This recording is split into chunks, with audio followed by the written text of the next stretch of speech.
What, y'all were actually worried? I wasn't. Roll Tide. Was I worried? I called it. If you What? weren't worried, What? Smile if you're lying. I'm gonna have to call you a liar. I'm gonna have to call you a liar. Really, you don't need to call me a liar. Easy. But I got to talk into the microphone, right? Welcome, Tide fans. It's Tide Talk. Going to recap the Auburn game. Kind of afraid of that. I thought it'd be a lot For closer. the first time in his life, he's speechless, Tide fans. Kind of afraid of that. Yeah, I am still speechless, as a matter of fact. I'm Sean Taylor, your host. Jimmy and Mo, my buddies, are with me again. Jimmy, Are you going to start with me? Yeah. Why don't we start with Mo? No, Let's start with I Mo. want to start with you. Okay. Because you did say, I'm done with this. I'm not watching anymore. Yes, I did text that in our group. But I was peeking through the window from the door, so I didn't completely give up on the team. But I was there. I was close. So Don't he you have the text that said, I'm giving up? Or I'm giving up, and he just admitted that he's a peeper. I was. But I was close. I was really close. I don't. But yes, I was worried, Mo. I don't understand when it's a one-score game, and even if it's 10-0, 2 scores, the way our defense is playing, lights out. I mean, yeah, it's frustrating, but you're within distance. frustrating might be the right word. But, Yeah, but offensively. Maurice, come on. It is a one-score game. Yeah.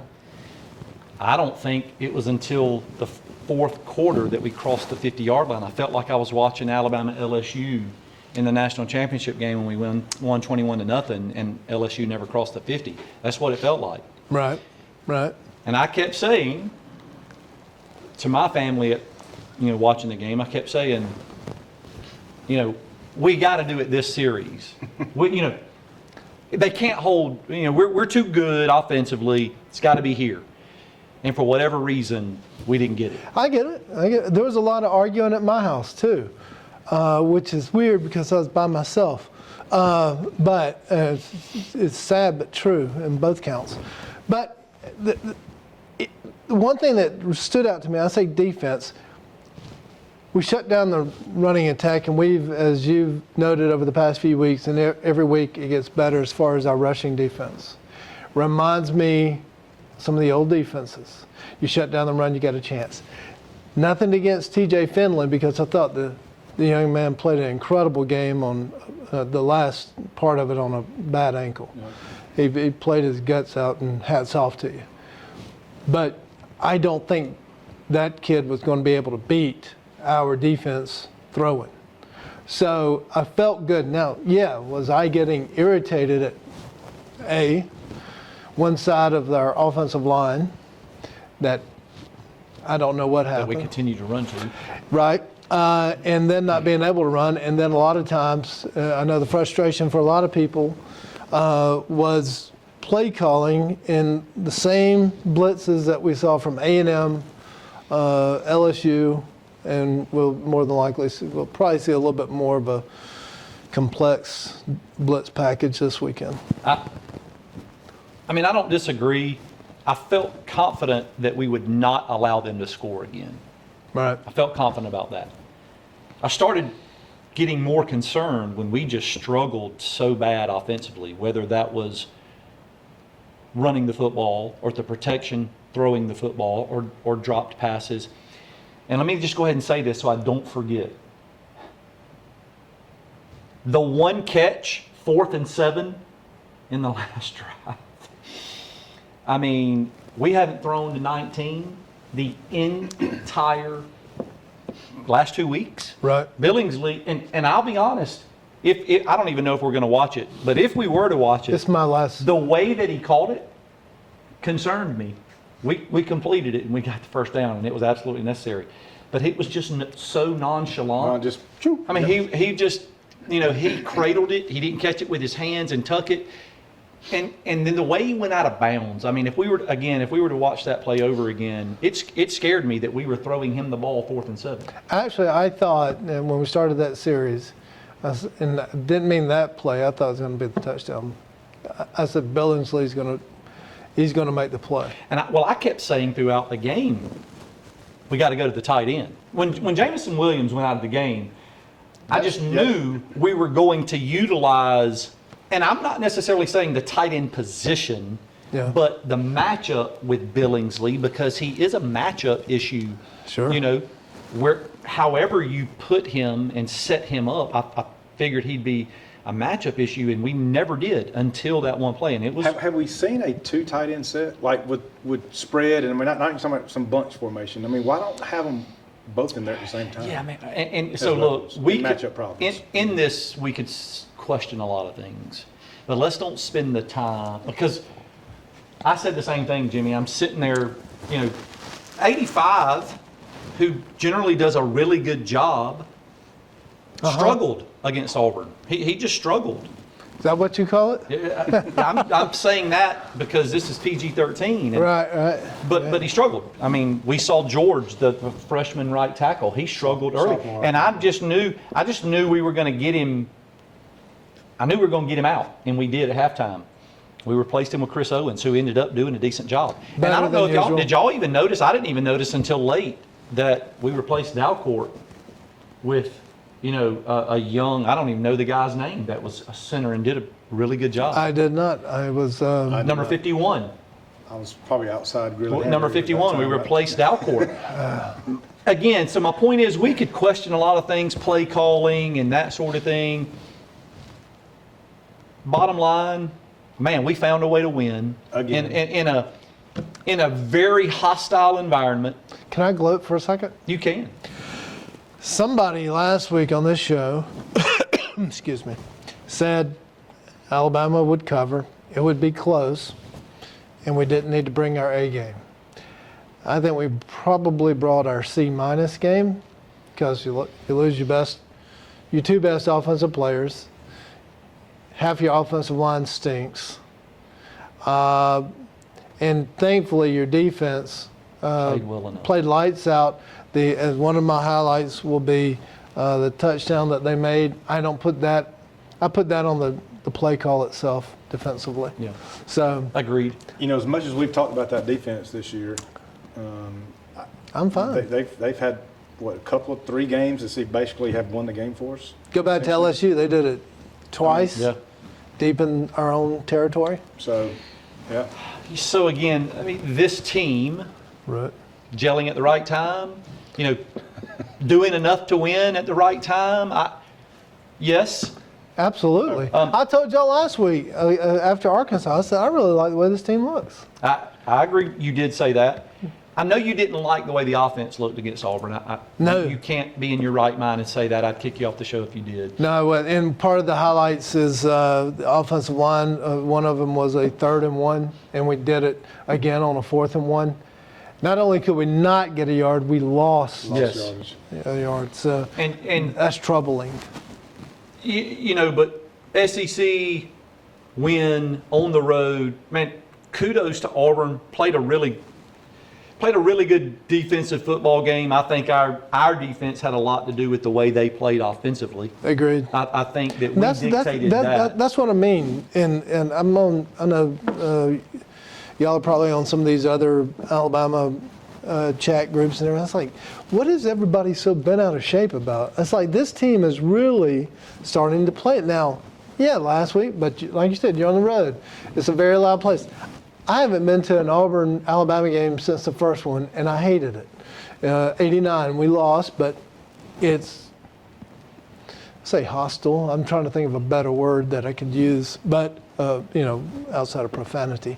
It's a place that's very uncomfortable. And Obviously. And anyway, that was what Coach Saban made it 4-4 now for him. Well, I wondered after we clinched the West the week before how we would respond. We talked about that. You know, we'd be mentally in this game. Were we going to come out flat or not? And obviously we came out extremely flat, at least on the offensive side of the ball. Whatever Coach Saban's speech is pregame, Change at it. Jordan Hare, Change it. dump it. Change it. Yeah, of course we did say that. I think we all were in agreement that, what was the mentality of the team going to be? What was the mindset? What was their work ethic during the week? But you know what? I'm glad we're talking We won the today. game. I'm glad we're talking today the about game. winning that game. Yeah. Because it still puts us in a position to do what we want to do, and that's make the playoffs and play for a national championship. So, with that being said, we're going to take a quick break on behalf of Bob English and State Farm. Hold your seats, Tide fans. We'll be right back with Tide Talk. Hello.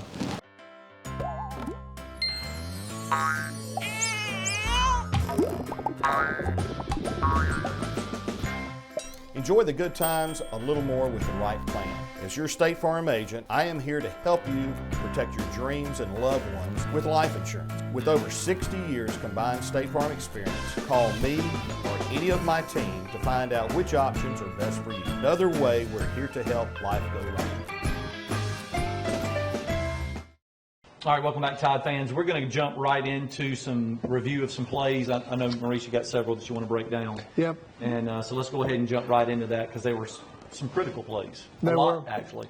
Yes, there were. Let's go to the first one with 6:18 into the first quarter, and this is where we know that it's going to be kind of a different first half.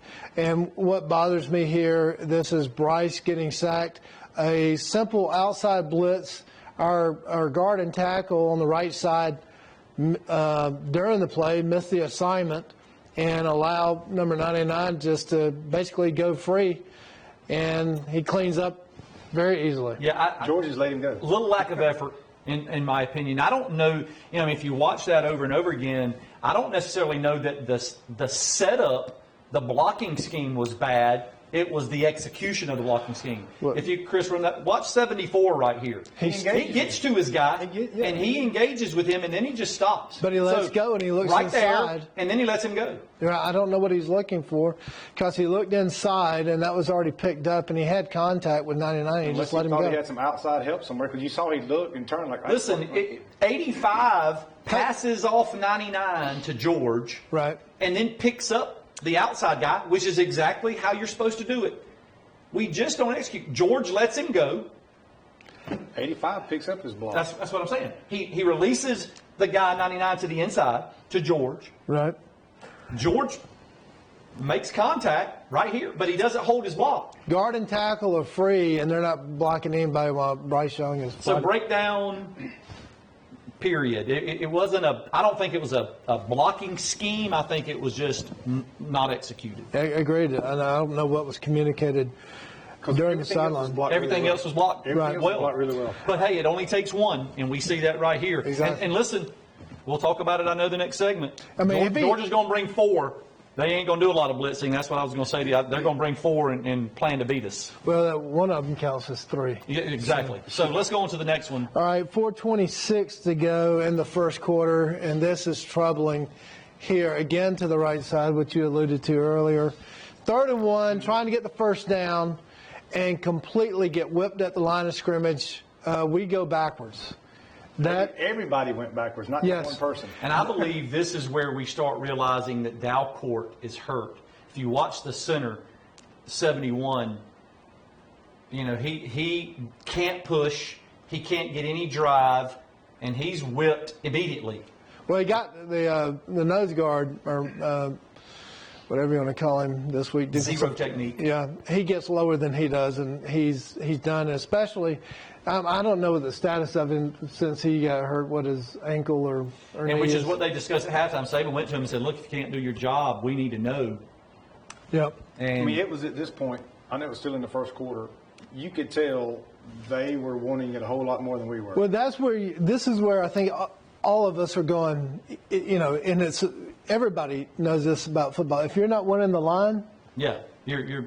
It's going to be a long day. It's going to be a long night. So speaking of long days, let's go to 6:56 in the second quarter. This is touchdown. This is what bothers me. We have a blitz call Coming in, and it's like I said, it's not. I can't blame this like we have in the past as far as technique. I just don't like the play call because you get an ISO on a back out here with somebody with a safety coming up trying to cover. He's got a good angle, but the running back is going to make an easy move, and there's nobody and I hate support. it, to be honest, because look, man, Helms played a really good football game. I loved it. The Joker played a really good football game. Lost his footing, maybe bad angle. I don't know. That's a tough, But coming at that angle, that is a tough open field tackle with a 10-yard separation. Like I said, there's nobody in the middle of the field, simple cut, and it's a touchdown. I would rather, in situations like this, Golding, like I said, he's done a lot better. I don't have a problem. I would play it safe. Now, again, if the blitz works and you sack him, then we're going, oh, that was incredible, right. Great. But it's you're getting into the red zone. And it's time you can't really gamble. Yeah, so agreed. That's the only problem I have. And then, Chris, if we want to go to our last series, which is what everybody, of course, talking about, this play, you just got to love 3rd and 10. Man, what a catch. Yes, that was, and we were talking earlier. I thought it would be Billingsley to make a play. I don't have a problem. This is a great throw, great catch. Well, what I love about the throw is nobody else can get to it. Do you guys realize maybe 2 or 3 plays before where we threw that ball, Brooks got confused and did a stop route. And he went. I think we saw that we had it. Yeah. It was just miscommunication, and we went back to it, which I like to see. You know what? And this is the other thing and I was thinking the same thing during the game. Bryce Young never, during that play, looked at his receiver and went, "You're supposed to." That's exactly right. Just went because you're tipping your hand. Yeah. And he didn't. He just regrouped. Obviously that throw and catch is, couldn't have went out there and placed it any better. But I'm telling you, that drive, Bryce Young threw some of the best passes, some of the best balls for an entire drive. Well, you made the statement. There's nobody else that could have caught that ball except for the photographers on the sideline. Right. If you watch the 3rd and 10 from our end zone, Trey Sanders picked up a blitz. I don't know if you noticed, but go ahead. Allowed Bryce Young to step in the pocket, and when he threw the ball, it wasn't a big window. Right. He threw that ball in. Run it back again, Chris. Watch Billingsley, the 3rd man in. He has some space himself. Run it. He has some space where he's open now. You got a safety coming over down the middle of the field. Yeah. So Auburn fans, if you're sitting there saying, well, he pushed off, well, we could have thrown to the middle guy. It would have been a lot easier. Yeah. So anyway. So let's jump to stats with Jimmy. Jimmy, let's go ahead and hit some stats in this segment. There are your glasses. Absolutely. Yeah, Tide fans, of course, we have a full sample size from the season. So I'm just going to run through and highlight a few things that we've been talking about all year. So our offense finished with 42.7 points per game, which was 1st in the SEC, fell to 5th nationally, which again, still nothing too shabby there. Our rushing offense was 10th and 77th overall, 150 yards a game, which again, I know that's down from years past. Our passing offense, 341 a game, which was 2nd in the league and 7th overall. So total offense, we're looking at 492 a game, which was good for 2nd in the conference and 7th overall. Again, not too shabby. Defensively, we ended up giving up 19.9 points, let's say 20 points per game, which was actually good for 3rd in the conference and top 20. Actually, it's 20th in the country. Rushing defense, 80 yards a game, 2nd in the conference and 4th overall. Yeah. Passing defense, 213 a game, which was good for 5th in the conference and 42nd overall. Total defense, as far as yards per game, 294 a game, 2nd in conference, 7th overall. Again. And I assume those defensive stats seconds. We were behind defensively some school around North Yes. Georgia.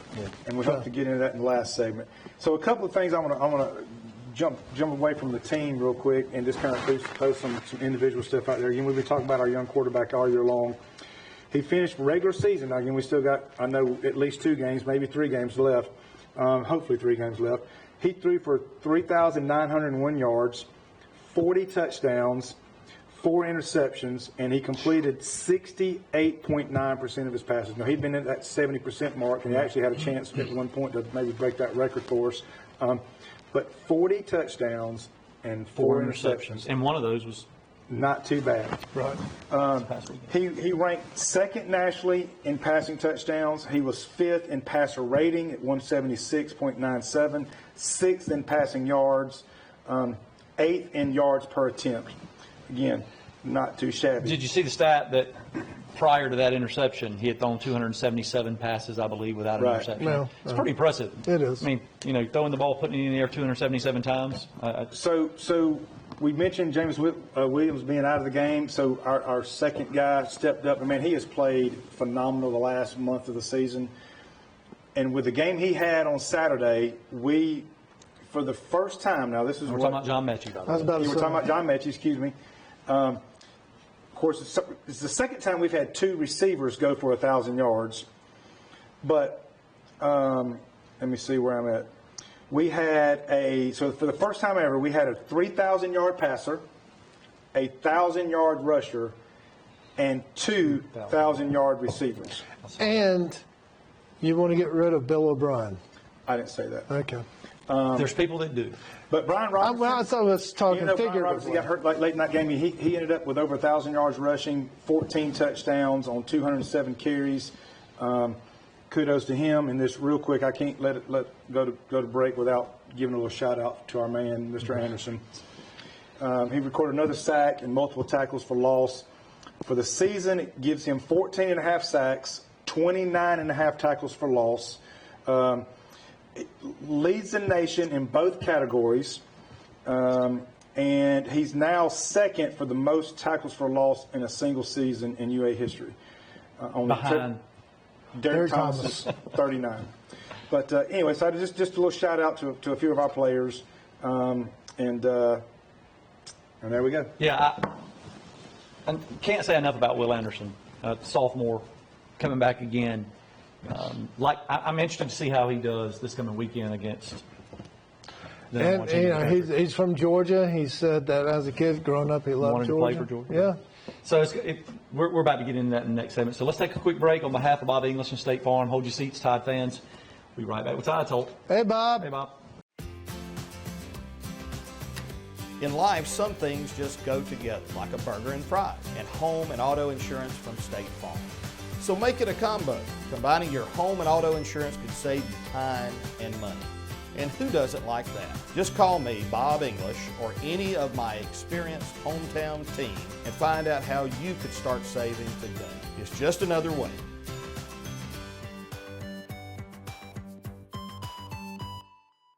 All right, Tide fans, welcome back.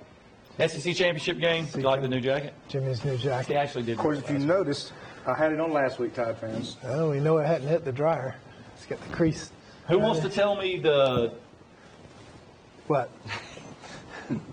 Who wants to tell me the name of the girl that let us in tonight? Chris. Oh, no. Who wants to tell me the offense. number of SEC championship that Alabama has? 32. 32. Who wants to tell me the number that Georgia has? Was that right? I'm asking you. I'm thinking that's right. I just know that we're about to go play for another SEC championship game. Georgia's not as many. SEC. Yeah, that's why I was waiting for somebody to say that. Right. Playing against number 1 Georgia. Yep. Go ahead, hands full. Kirby Smart, former Alabama defensive coordinator. I picked him up one time in my car. Yep. Yeah. Had a conversation about Cam Newton. Extremely interested to see the matchup. I've said for a couple of weeks now, even in spite of the Auburn game and the fact that I didn't think we played very well offensively, I said it's a really good matchup. I think that Georgia's offense is not as dominant as their defense. Obviously, their defense is stellar. I think that we match up well. If you look at position groups, if you look at defense against their offense, our offense against their defense, my number one concern is probably everyone's is how do we hold up against their front It's probably four. the only place we don't really match up well with them. Their front four. I'm not sure anybody. Because they're going to, to be honest, I don't know that they're going to have to blitz a lot. I hope that they do, to be honest. I hope that they do.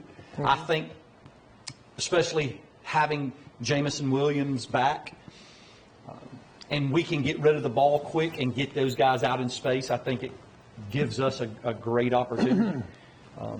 So I'm excited about watching the football game. I don't know, nobody's given us a chance, which is really kind of cool. We've never been in that situation. First time in 93 games that we have not been the favorite. The last time was against Georgia. 2015 in Athens. Yep. And we walked the dog. No pun intended. Pun intended. So initially, do you have the same concern? Offensive line's the biggest concern? Of course I do. I mean, based on how that offensive line has performed this year and how well their defensive line has performed this year, it's obvious that's where the matchup's going to be. That's what we're going to be looking at. Because, I think Win in the trenches. I think the way Mechie has started to perform, he's gotten healthy. Williams out there and Mechie, I think they create an issue for their secondary because I don't think their secondary is all that. Obviously, they got two really good linebackers. Obviously, we've talked about the defensive line. But I think, if we can, if Young will have time to get rid of the ball, yes, I think we can move the ball. But that's a big if as far as on our offensive line is concerned. I also believe the way that Bryce Young moves in the pocket may be a challenge. How so? Well, I mean, they're going to bring pressure. Mm-hmm. I believe that Bryce Young is a little bit different than maybe what they've seen so far. Moves well, looks downfield, can run, doesn't necessarily want to run, but can run. We've seen it. I know we've said early in the year we were like, run the ball more, run the ball more. I don't necessarily believe run the ball more. I just say take what the defense gives you, and if you can look downfield and find an open guy, do it. I think he presents a challenge. Just tell me when you're ready. I'm ready. I'm ready for you, Mo. Get your notepad. mean, the clock is ticking, and we got a few more things to discuss on the phone. Well, we're done with stats. So anyway, I think our offensive line will surprise you, surprise everybody. They'll do a good job as far as pass protection. Don't be surprised if we start the game and we don't run the ball for, first 8 plays maybe. You'll see some short passes. You're going to have to back them out, make them respect that we're going to get the ball outside, and you're going to have to play honest. You can't be coming upfield all the time. We'll stretch the field, like you said. I'm not crazy about Georgia's pass defense. It's respectable, but it's not great. So the best thing about the pass defense is the rush. You get rid of the ball in a hurry, then you got nothing to worry about. Jamison and Mechie match up extremely well with their secondary. He's going to give them fits. So you'll probably see one less linebacker and another DB a lot for Georgia, which helps us. And I think, I haven't said anything on Facebook. I'm pretty shy. I'm a quiet guy. I like to keep my thoughts to myself most of the time. But what people aren't realizing, Georgia, I'm not bragging, Georgia has not faced an offense like ours. The East is way down. I've been saying it all year. Not taking anything away from Georgia, but the East is really not what it has been capable of in the past few years. And so I don't think they've been tested so much to that degree. So I think you'll be surprised, pleasantly surprised. Well, one other thing that we hadn't really talked about either we're short on time. That should be a concern is the fact that B-Rob is probably not going to play. You can't pull a muscle and expect it to heal in a few days and be able to play at 100%. So we're starting a guy that's. If Saban tells Even him to though heal I it, know- So we have one running back that Even essentially though I be know healthy. that That's why the we're gonna throw it a technology lot. and the care that they receive is the best that can be out there, athletically, our trainers and the doctors, and he'll get great care. I don't know that he'll be 100%. I'll be honest, I have confidence in Trey Sanders. I'm not just being an optimistic Alabama fan. Listen, the guy was a 5-star, and he's just been injured, which has kind of limited him. I think he's healthy. He did. We saw some glimpses on Saturday about. Yeah. Because I've been worried about him all year because the times he's been in there, I just hadn't seen a butt or a burst. I haven't seen explosiveness. I have Picking up blocks. And so I saw a little bit of that Saturday. Gave me a little bit of hope. So the running game is necessary, but it's not where we're going to win the football game. agreed. Right. Jamison Williams, Mechie, Billingsley, Bolden. Can't take anything away from Brooks. I mean, we said it before, get the ball to playmakers quick Right. and let them make plays. Right. It's going to be an extremely challenging football game. They are legit defensively. Right. I don't know what their strength of schedule is. I didn't look at that, but I want to share a few things with us for all you Tide fans out there that just thought we might as well not even show up because we're not going to have a chance to win. Just a few things I want to share with y'all. Again, not having their strength of schedule, but just do a side-by-side comparison for their year and our year, and we'll start on the offensive side of the ball. Their rushing offense is 202 yards a game, which is good for 26. Again, this is in the country. Ours is 150 at 77. Their passing offense is 240 a game, which is 59th in the country. Ours is 341, which is 7th. Total offense, we're at 492 a game. They're at 442. We're 7th, and they're 27th, respectively. And, of course, scoring offense, we're 5th in the country at 42 points, and they're actually 6th at 40th. Yeah. Defense. Rushing defense, they're giving up 78.9 yards, 79 yards a game. Third, we're giving up 80 for fourth. Their passing defense is giving up 250 yards a game, which is actually second in the country, and we're giving up 213 for 42nd. Total defense, 229 a game for them, 294 for us. They're first, we're 7th. And, of course, scoring defense, they're obviously number 1 in the country at 6.9 points a game and 19.9 for Alabama, which is good for 20th. Now, a couple other things. I know we're getting short on time. Just a couple of things I want to point out that kind of jumped out at me real quick. So, sacks. We've all we've heard this year is about how great that defensive line is they have, and their linebackers, and they just get after folks. Well, we have 43 sacks for the year. For third in the country, they're at 41, 2 behind us. And you have to think, they've been getting out ahead in all their games, and you would think they would be facing a lot more passing attempts. So Right. for whatever that's worth, they're behind us in sacks. Tackles for loss. It's another thing that kind of jumped out at me for them. We've had 100 tackles for loss, which is second in the country. They're only at 81 tackles for loss, good for 35. Now, maybe that's their technique, their scheme, where they don't get up the field. They just kind of hold it. I don't know. But they're by essentially 20 tackles for loss behind us overall. And this is another one, too. 20-yard plays, those chunk plays we talked about. We have 77 for the year. They only have 66. Those chunk plays allowed, 20 yards or more. Of course, they've only allowed 24, which is good for first. But we've only allowed 36, which is good for 6. So, there's not a whole lot of glaring, oh my gosh, they're so much better than we are if you look across the board. It's a good matchup.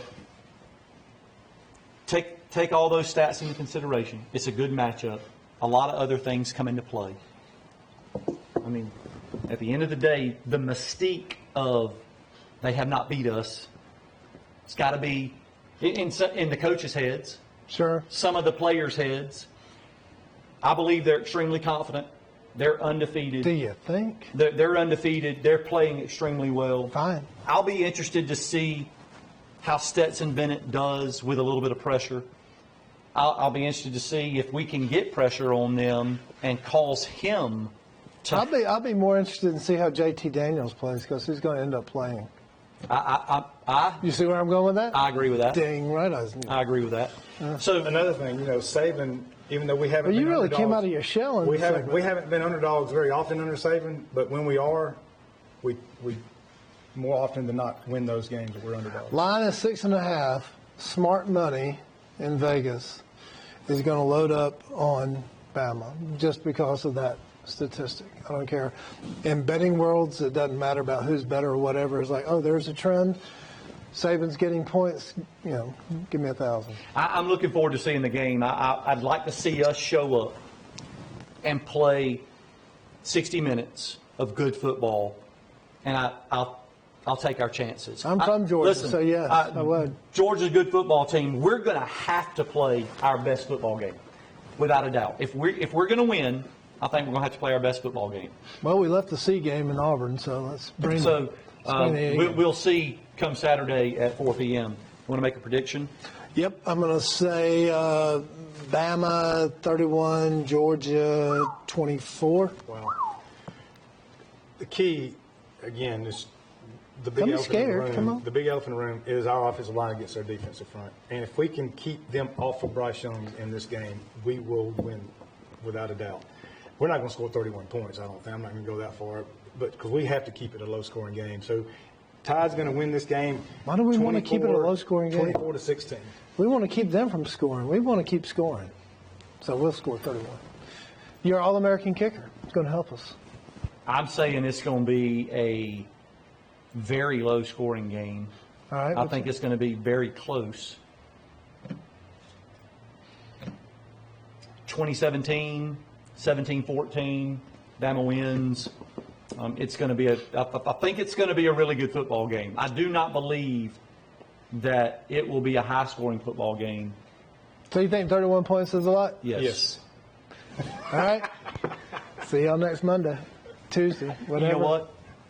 For the first time ever, I hope you're right. Exactly. Jameson Williams. I hope you're right. Jameson Williams will have an incredible day. And Mechie. If that's the case, Tide fans, we'll see you right here next week. And You heard it here first. We'll be celebrating another SEC championship win if Maurice is right. Yeah. We'll be celebrating if Jimmy or I are right. But hopefully we score 31 points and this is put away early. But come back and check us out right here next week, Tide fans. And we'll see you on Channel 207 right here after SEC Championship Week.